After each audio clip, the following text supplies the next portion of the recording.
finding the best paranormal party on Spreaker Radio. And guess what edition this is? Well, thank you for answering that. That would be the Men in Black episode. I love a man in uniform. Oh, yes. Oh, yes. Especially at McDonald's. He can McFlurry me, McLove me. Yeah. He can mick me up and down.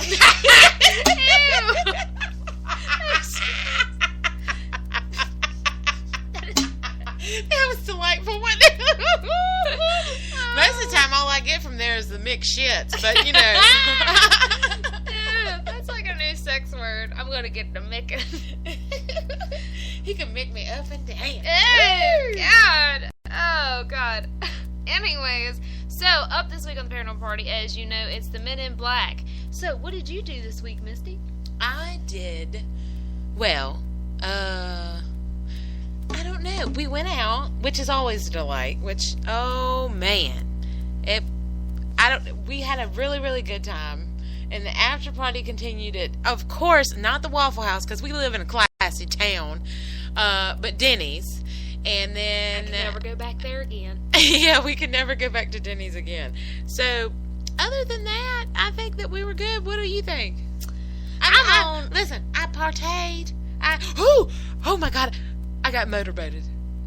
I got that. I think they got They it. got Yeah, me. They yeah. got me. By a woman. Not a man, but a woman. And I was so happy. Like, okay, when I go out, you know, I'm married. So, I know. It's okay, people. All y'all love-struck people. The heartbreak will only last for a few minutes. I'm sorry, but I am married. Oh Lord, happily too. Yes. Just happily, yes.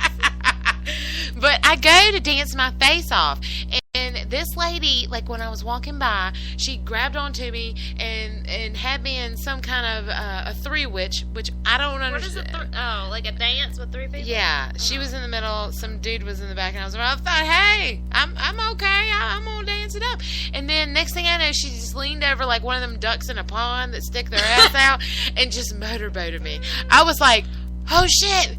And I was like, you're the first one to motorboat me. And she said, I love motorboating. Went in again. I said, hot damn.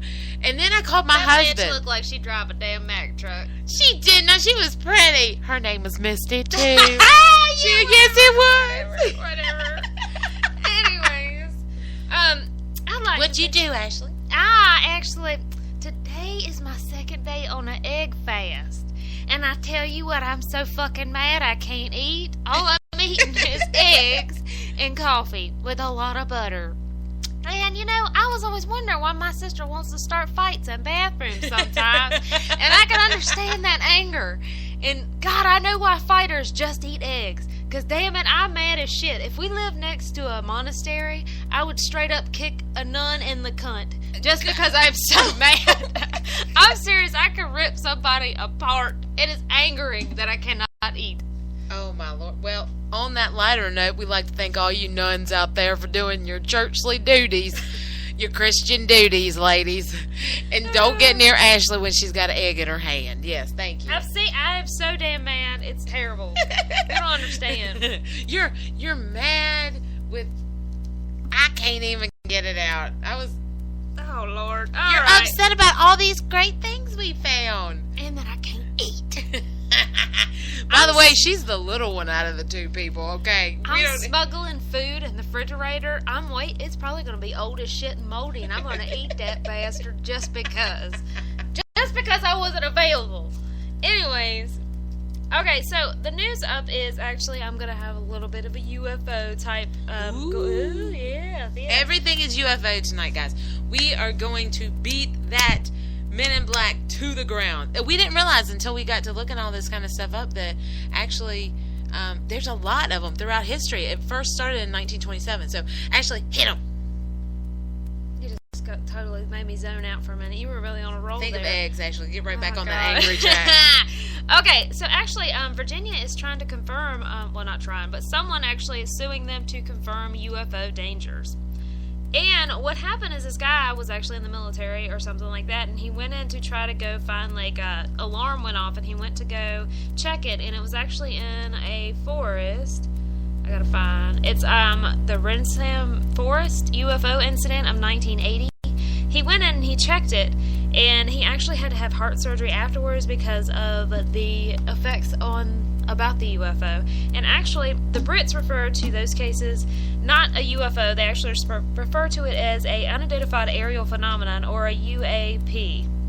And what they say is it's not necessarily a UFO. What we think it could be meteorological forces like plasma that science can't explain. So all this is just plasma. Yeah. Just a big plasma. I was thinking gases mostly. Yes, yeah, they get everywhere. I get a lot of I get the gases. I get the gases. What if everybody's fart collected in the air, and then it was just like a big UFO? Butterfly. Yeah, that's what it is. Anyway. And actually, in an attempt to account of the unquestionably bizarre and unweather-like eyewitnesses report across the board, Codigan produces a section called Potential Mental Effects on Humans, suggesting how UAP electrical fields might scramble the brain's temporal lobe, manifesting into hallucinations or an episode of missing time. But what they're saying is he had like a heart problem, and he had to go get it done, weather capable of emitting enough acute radiation to cause heart damage. So he had to go get that fixed, and he's actually suing, and the Virginia, I think, is going to give it to him for him to get paid. So you're telling me, though, that people can think this is UFOs? Yeah, and it also has, like hallucinatory, so you could hallucinate there's an alien. But wouldn't it be different shit? Like, wouldn't it also be like, oh, I hallucinated a big elephant? Then it would be an alien elephant. Why would it have to be an alien?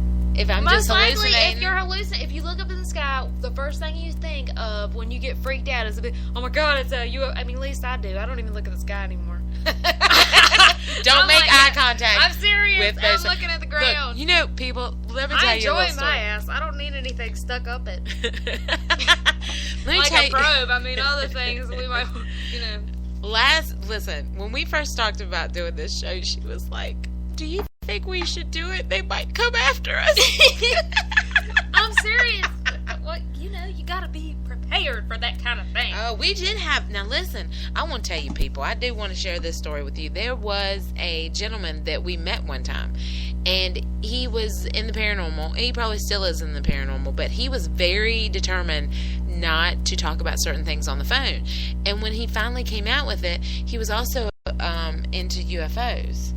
And he was bad shit nuts. Don't say that. He might be listening. No, I don't think... no. Are you joking? Okay. We're not talking bad about nobody. I just want you to know that. Anyway, he told me that story about how he believes here in Virginia there is a mountain that is got a lot of alien activity, and there was a gentleman who had a kid. That is true. He's making he's bad sense. Shit crazy, but that is true. I've read it in books. Okay, anyway, he wouldn't talk about stuff because supposedly this one guy who was researching it and stuff like that, somebody knocked on his door, and he opened his door. I think his son opened his door, and somebody just point blank shot him. They don't know who did it.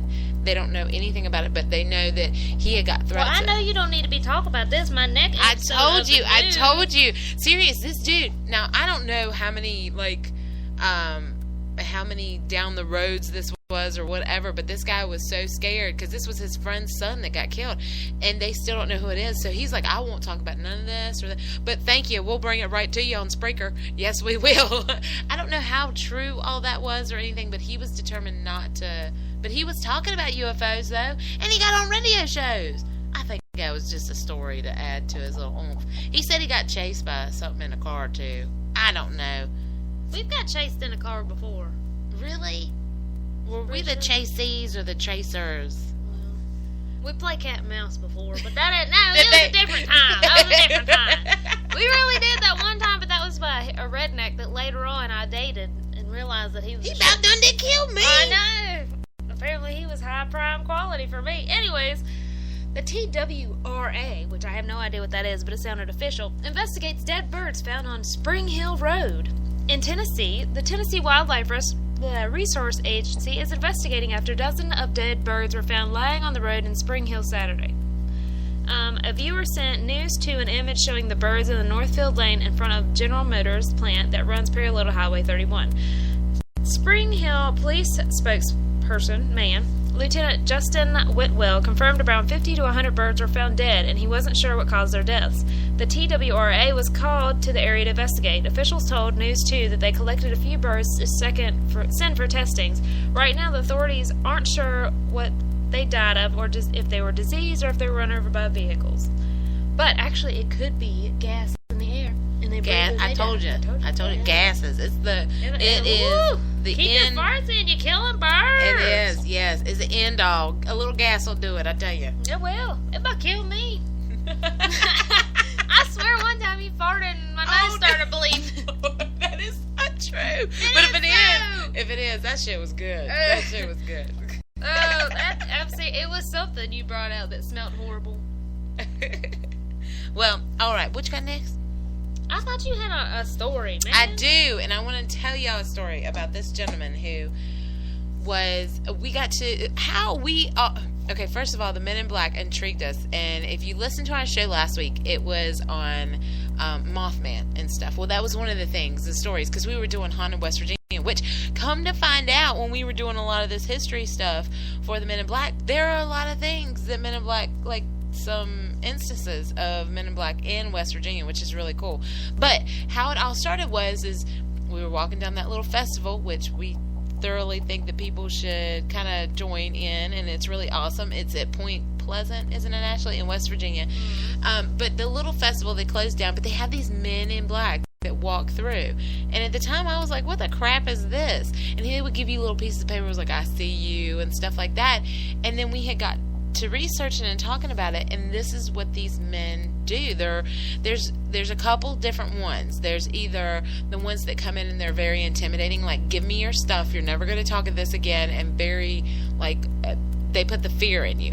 And then there's the other ones that are a little different, that are like, they'll grab a pen and run, or they'll, like, just do little kooky things that you're like, oh my gosh, it's almost like this one. There was a story that I read last week when I was doing a little bit of research about this lady who, this guy comes in and he asks for food, and she was like, okay, well, I'll serve you, and he really wasn't specific. He just like, I wanted food, so she just gave him like a special or whatever, and then she watched him and he couldn't use his utensils. Well, I dated somebody that couldn't do that either.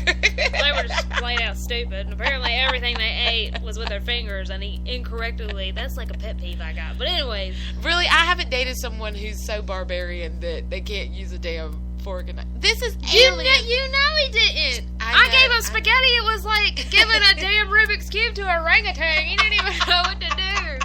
I like him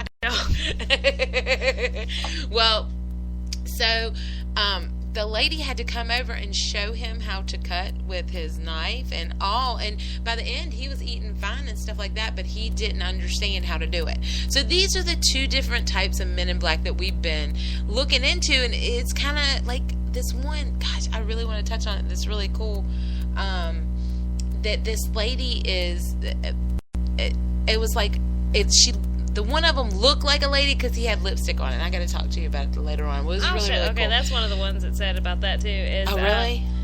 Sometimes they come in and they're very like you were saying, like you listen, you pay attention. Yes. And other ones, they think that they are really pale. They're weird as shit.